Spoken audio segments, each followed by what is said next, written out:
Assalamualaikum warahmatullahi taala wabarakatuh. Apa kabar semua? Alhamdulillah, luar biasa. Allahu Akbar. Yes, yes, yes. Saya harap kita semua diberikan kesehatan oleh Tuhan Yang Maha Esa di masa pandemi COVID-19 ini. Tetap patuhi protokol kesehatan seperti 3M, mencuci tangan, memakai masker, dan menjaga jarak. Baik, perkenalkan, nama saya Angelina Al-Khairiyah dengan NIM 21020505017. Di sini saya sebagai moderator dari kelompok 12 sekaligus pemateri pada kesempatan hari ini.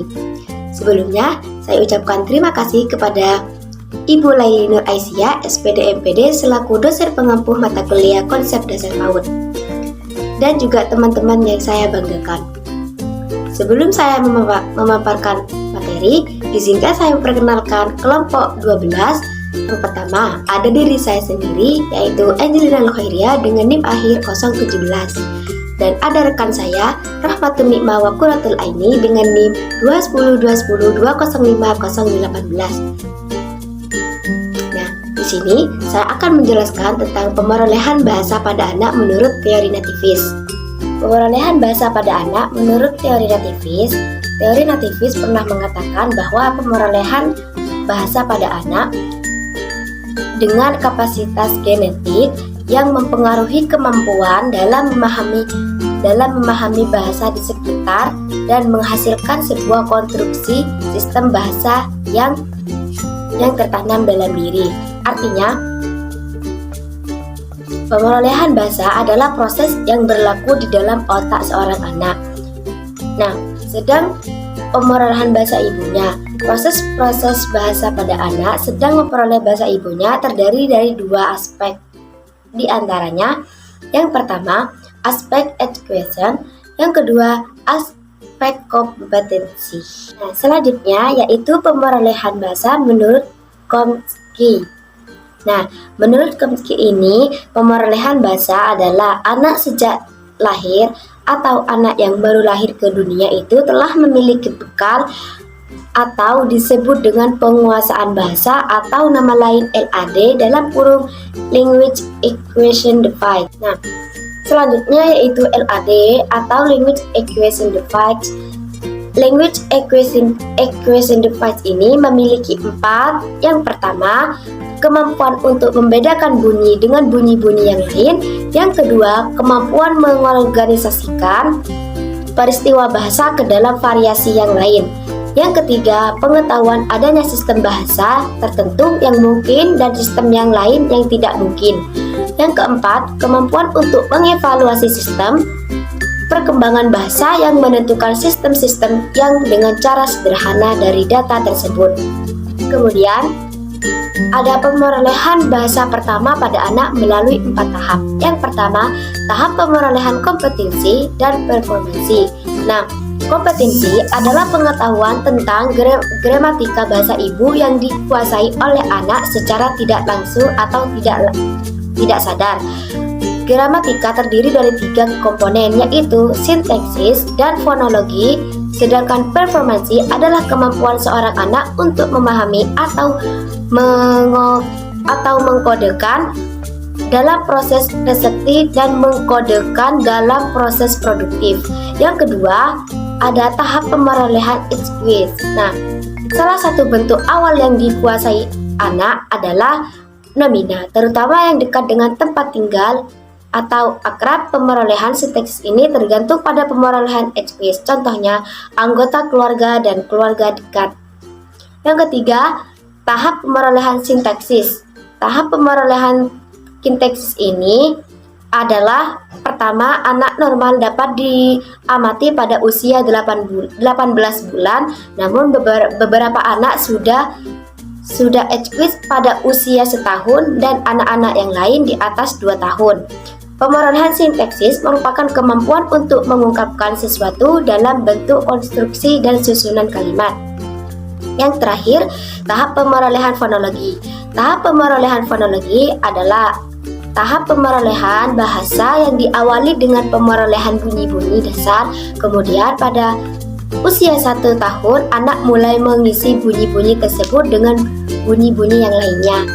untuk selanjutnya yaitu akan dijelaskan oleh rekan saya, yaitu oleh Rahmatun Nikmah wa Qurratul Aini. Nama saya Rahmatun Nikmah wa Qurratul Aini dengan NIM 210210205018. Nah, di sini saya akan menjelaskan tentang pemerolehan bahasa anak menurut interaksional. Di sini ada dua pengertian mengenai pemerolehan bahasa. Yang pertama, pemerolehan bahasa mempunyai permulaan yang mendadak.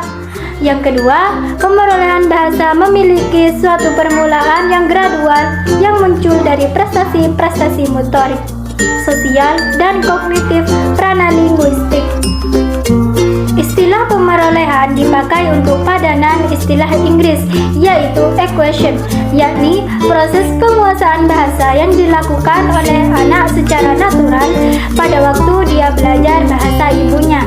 Proses anak mulai mengenai komunikasi dengan lingkungannya secara verbal disebut dengan pemerolehan bahasa anak. Pemerolehan bahasa pertama terjadi bila anak yang sejak semula tanpa bahasa telah memperoleh satu bahasa dan dapat dikatakan mempunyai ciri kesinambungan, memiliki suatu rangkaian kesatuan yang bergerak dari ucapan satu kata sederhana menuju gabungan kata yang lebih rumit. Selanjutnya yaitu perkembangan bahasa anak. Perkembangan bahasa anak ini ditempuh melalui cara sistematis dan berkembangnya dengan pertambahannya usianya. Perkembangan bahasa anak seiring dengan perkembangan biologisnya. Hal inilah yang digunakan sebagai dasar mengapa anak pada umur tertentu sudah dapat berbicara, sedangkan anak pada umur tertentu pula belum dapat berbicara. Akan tetapi, dalam berkembangnya, pada umumnya, anak memiliki komponen pemerolehan bahasa yang hampir sama, baik perkembangan fonologinya, sintaksisnya, semantiknya, maupun pragmatiknya. Selanjutnya ada hakikat perkembangan bahasa anak.